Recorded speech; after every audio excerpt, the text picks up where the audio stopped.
Top fuel funny cars would be about the toughest thing that you could drive, but that's not really the case. We're with Todd Payton right now, and Todd's going to tell us exactly what goes on in driving a 6-second alcohol funny car. Todd, what happens from the time you fire the car and move towards the staging lights?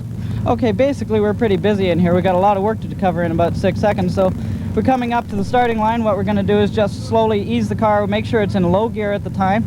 We've got a low gear lockout that we take out of the shifter, and just gently ease the car towards using either the brake or the clutch until we get the top bulb to come on. At that point we know we're about 6 inches away from the starting line. Then what we basically do, foot to the floor again on the clutch, clean the engine out, bring it up to the starting line RPM, in our case about 5,000, ease the clutch pedal back until we can feel the engine tug on the clutch just a little bit, loading it. Then we just ease the car in gently using the brake. When that second bulb is on, you just wait for the yellow lights. When they come on, switch feet, put the second hand back on the wheel, punch second gear when the RPM comes up to about 8,500, then punch high gear at the same RPM, and then you're looking for the finish line, at which point you put your hand up on the chute release and release the chutes and switch feet again. So unlike Kenny Bernstein or John Force, where it's a point it and punch it proposition, Todd Payton and all the other alcohol funny car guys are very busy in 5.5 or 6 seconds. And we are going to kick it off with a good one. A top alcohol funny car in the tower lane. Bunny Burkett from Sterling, Virginia in the 91 Dodge. In the spectator lane, Todd Payton out of Paris, Ontario in the Olds Cutlass, both Keith Black Hemi powered. Norm, some changes with the Christmas tree, I understand. Yes, they had a severe electrical storm here last night, and the tree, they feel, got hit by lightning, and they actually had to remove some of the back bulbs, so we won't see them in the camera shots today, Eric.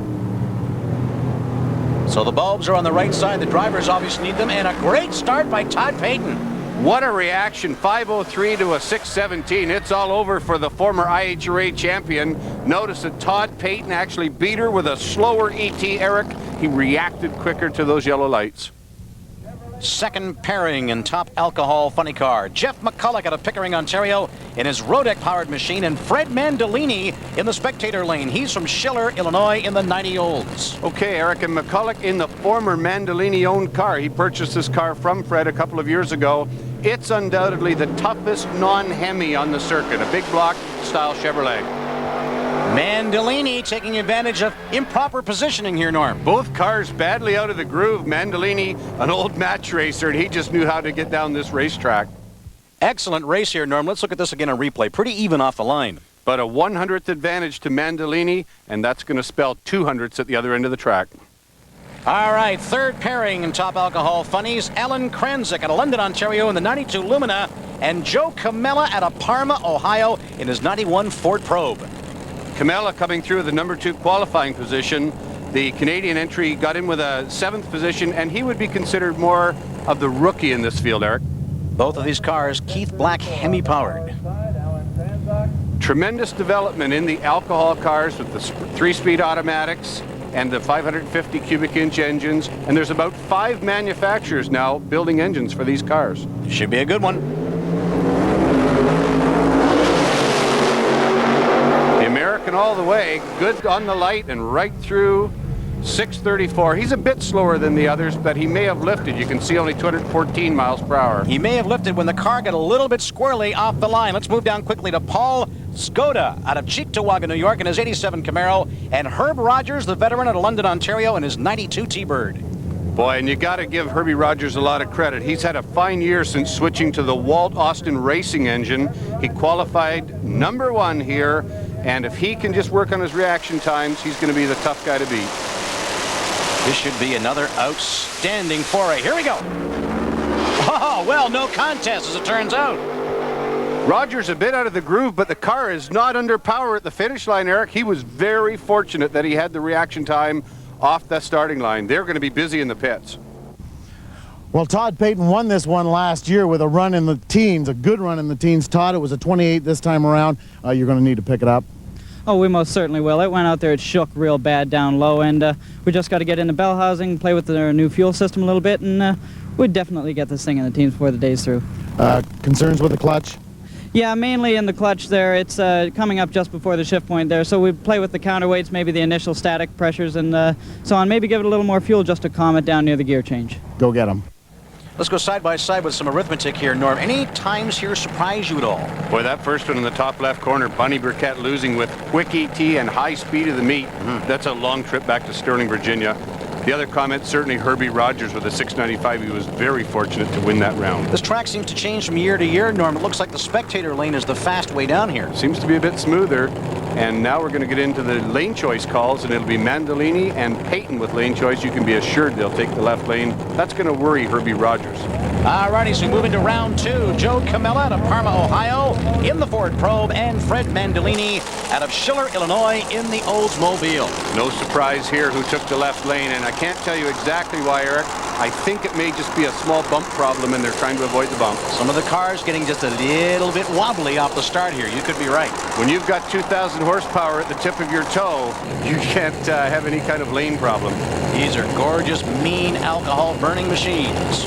Second round, top alcohol funny car. Can-Am Nationals, London Motorsports Park. Camella in first, Mandolini staging second, as he's known for. Camella seems to have moved and put the stage lights out. He's out of here, Eric. Yeah. Mandolini with a little bit of a drive to the corner store, and he will move to the final. They don't always come that easy, do they? No, look at this. 620, though. He just dropped the gauntlet. That's low ET. Low ET for Fred Mandolini so far with a 6.20. Now let's move to Rogers and Payton. Herb Rogers out of London, Todd Payton out of Paris, Ontario. Okay, and my biggest concern right now for my good friend Herbie Rogers is the fact that he got moved over to the right lane. It's not the lane he qualified well in. He's going to be a bit concerned. He's got to not let that bother him on the line. Here they come. Payton's got the fast lane. Look at the cars break loose here on the line. Wow. Herbie may have crossed the line. Didn't matter. Payton made him through with a 6.22. Both cars stepping up beautifully. Check that 481 light on the Payton entry. Bottom into the strip, Norm, an excellent drag race, but these cars are getting really wild here on the line. Here's the critical part of this racetrack, right off the concrete, and you can see Rogers shakes the tire, heads for the center line. He's in serious trouble. There's Payton going by him right now. Look at this finish. Not by very much. Boy, what a heartbreaker. Rogers loses with a quicker 620 to a 622. Round two, some more mathematics.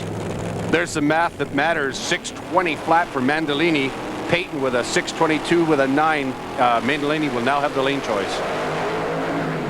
If you've ever thought of going top alcohol drag racing, basically everything that you see here that Doug Doucette runs is available from aftermarket manufacturers, starting from the front end of the car to the frame, right back to the engine, which you could buy part and parcel from Brad Anderson.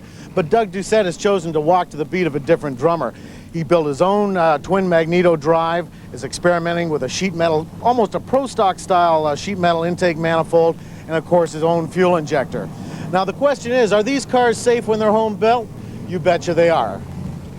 They are due to something called chassis certification, and this is the reason why they're certified. Yeah, this happened last year at British Columbia, and he's in serious trouble right off the line. Oh boy. But wait till you see it come to rest, and check the cage area, Eric. Totally intact. That's the area where the strength of the car is. Doug Doucette's going to walk. He walks away from that. The car was up on the wall. A very scary wreck, but they're safe. Otherwise, this sport wouldn't flourish the way it does. From top alcohol funny car to top alcohol dragster, essentially the same power plant, just put it in a rail chassis. Mike Bowen out of Montrose, Michigan, and Tony Zizzo out of Prairie View, Illinois, first pairing up here north. Fourth and fifth qualifiers. Zizzo sticking with the funny car call and going with that left lane because he had the choice. Let's see if the top alcohol dragsters behave the same way as the funnies. Well, the tower lane is a little bit loose off the line. Definitely some tire shake, but Zizzo hangs on for the win in pretty close running. 648, 212 miles an hour. You won't see the dragsters run quite the mile per hour of the funny cars. Maybe that short wheelbase of the funnies gets them in trouble. Let's look at this finish at the line. Man, not by too much there. You can see the